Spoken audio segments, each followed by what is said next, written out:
Namaste. So we have seen what is Dasharatha. That's the title that Indra, the king of Devadas, bestowed upon Nemi Raja. So Nemi was his first name. He was called Raja Nemi. Later he came to be known as Dasharatha. Just like the central government giving Padma Shri, Padma Bhushan awards like that. Nemi, it means a wheel, a moving wheel. From that symbol we can understand that unless you are ready to move forward, no movement happens.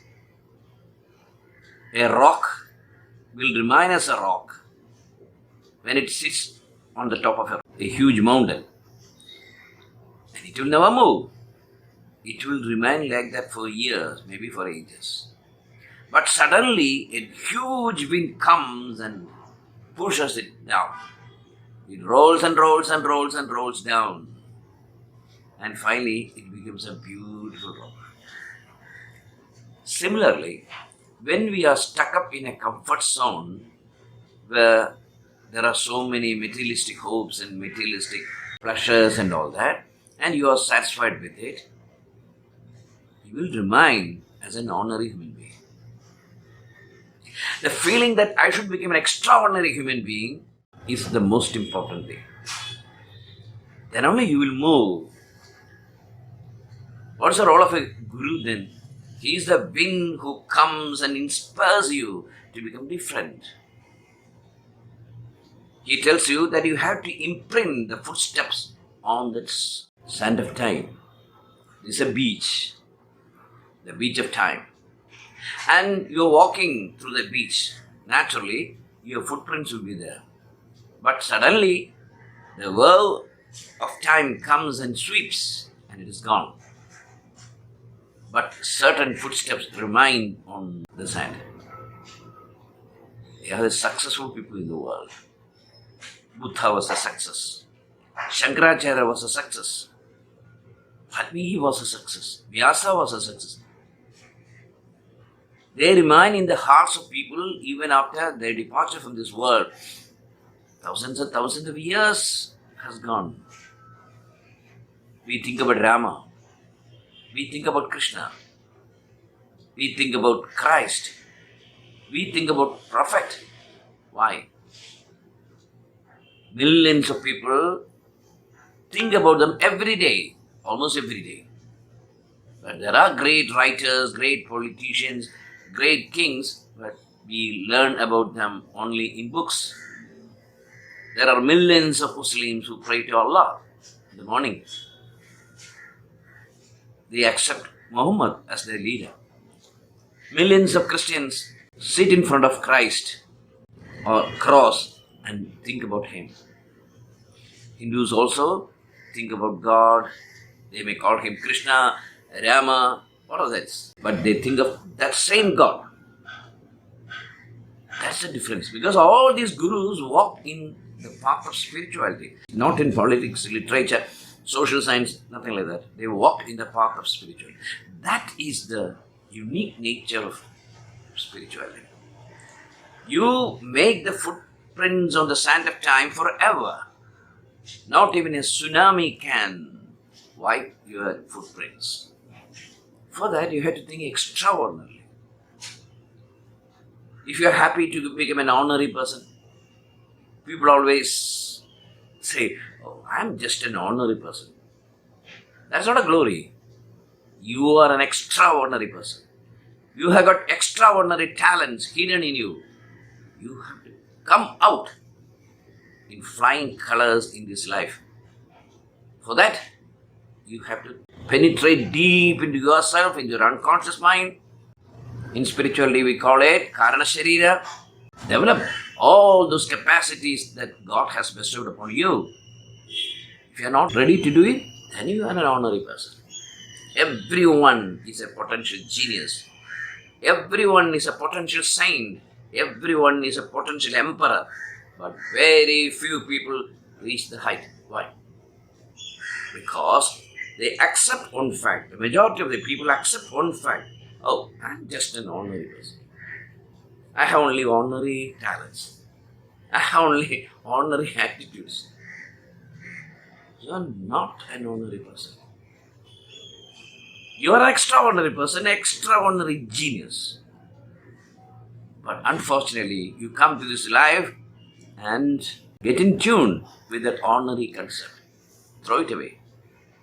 Now, this second. Think that I am an extraordinary person. Feel that you are an extraordinary person. Then is the thoughts which create a human being. Thinking is the most important thing. Men are what they think they are. That famous dictum. So, Nehemi was an ordinary king, but he realized his extraordinary possibilities. So, he started driving away the demons from his heart. There were the Rakshasas coming, the negative thoughts and negative feelings, the inferiority complex, all these things coming and residing in your mind and making your mind a hell or patalam. Let the devas come. Let the Indras come. Indra, what does he represent? The Indriyas, the senses. It is through these senses that we understand the world, isn't it? Through my eyes, my ears, my tongue, my sense of touch, all these 5 things, Panchendriyas. It is through these Panchendriyas that I understand that E is equal to MC squared. It is through these Panchendriyas I understand that the sun wakes up early in the morning. It is with these Indriyas that I see the flowered trees. Wherever I looked, I saw flowered trees. The most beautiful lines.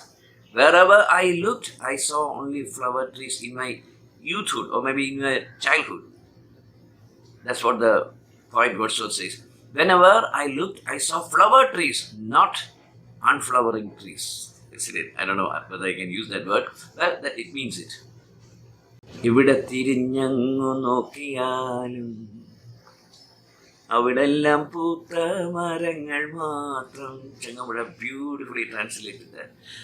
ഒരു കൊച്ചു കാറ്റെങ്ങാൻ വന്നു പോയാൽ ദൂരെ പൂമഴയായി പിന്നെ. Changampuzha, the Malayalam poet, goes forward. He says, if there comes a wind, then there will be a rain of flowers. What a beautiful imagery. Well, through your indriyas, using your indriyas, you have to fight these negative things that come and disturb you. The feeling of jealousy. Oh, a fierce demon. Trying to imitate other people. That is also a very important thing. You can't imitate other people.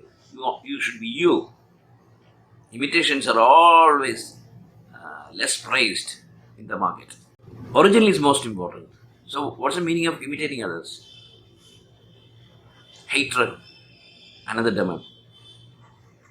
Trying to compare yourself with another person, a very monstrous demon. Then always thinking that I'm an honorary person, I'm an honorary person. If you always think like that, definitely you will become an honorary person. Think extraordinary. Think like a god. Feel like a god. Fight like a god. Against all the odds, you fight. Against all the obstacles, you fight like Dasharatha. Dasharatha fought against all these demons and he had control over 10 things. That's why he is called Dasharatha. One thing is our Shreyas. A human being is supposed to have 5 Shreyas, glorified things. 1, his physical body. Keep your physical body perfect. That's your first responsibility. So if you want to enter into a spiritual life, first have a neat observation of the body. What is wrong with the body? If you want a medical checkup, go for a medical checkup. If you feel okay, now look into the mirror and ask this question. Is this the body I wanted? If the body says no, I expect a little more perfection from you, then tell your body that from today I am going to make this body strong, satyam, strong, concrete. Then Shivam dynamic. If you're a lazy person, you naturally become an ugly person. Lazy people are very ugly. That's why when a person talks and he yawns, then the whole sweetness goes out. Lazy people are not beautiful. You just look at the children, they are very active. They are full of surprises and they are ready to listen to anything. They never say, I'm bored. I won't laugh at your comedy. Oh, so such people are ugly people. They become uglier and uglier.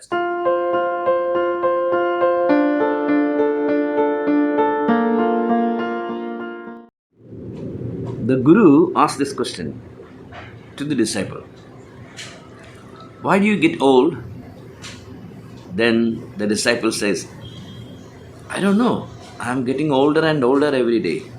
Then the Guru says, no. You know it. You became older and older because you see other people getting older and older. What's the fun in imitating such things? Never become old. Always remain young. Yes, the answer is yoga. Yoga keeps people young. Satyam Shivam Sundaram Yuvam Mohanam, and the charismatic power in you. There is a power called charisma inside you. As you grow spiritually, you become a star attraction. The moment you see a spiritually developed person, you fall in love with him. Because he is a purified soul. So Dasharatha, the Sathaka, first controlled his 5 senses. The eyes, the ears, the tongue, the touching organs, and all these things. The smell, the taste, the sound, the sight, and touch. You have to learn the art of controlling your eyes. Don't see those things which will take you by hand to materialistic things. Avoid seeing things that will make you weak. Avoid hearing news that you don't want to hear. Never listen to gossips. The gossipers are all failed people. A failed person always gone gossiping because he is a failure. Why walk with failures? Don't listen to such gossips and everything. Control the 5 senses. And the Sathaka learns that. Then the 5 Shreyas. That is, you have to make a plan that you have to look after your body. The body is your vehicle, the vehicle of your soul. So it is your duty to keep it correct. So, make it strong, make it dynamic, make it beautiful, make it charismatic, and the 5 Shreyas.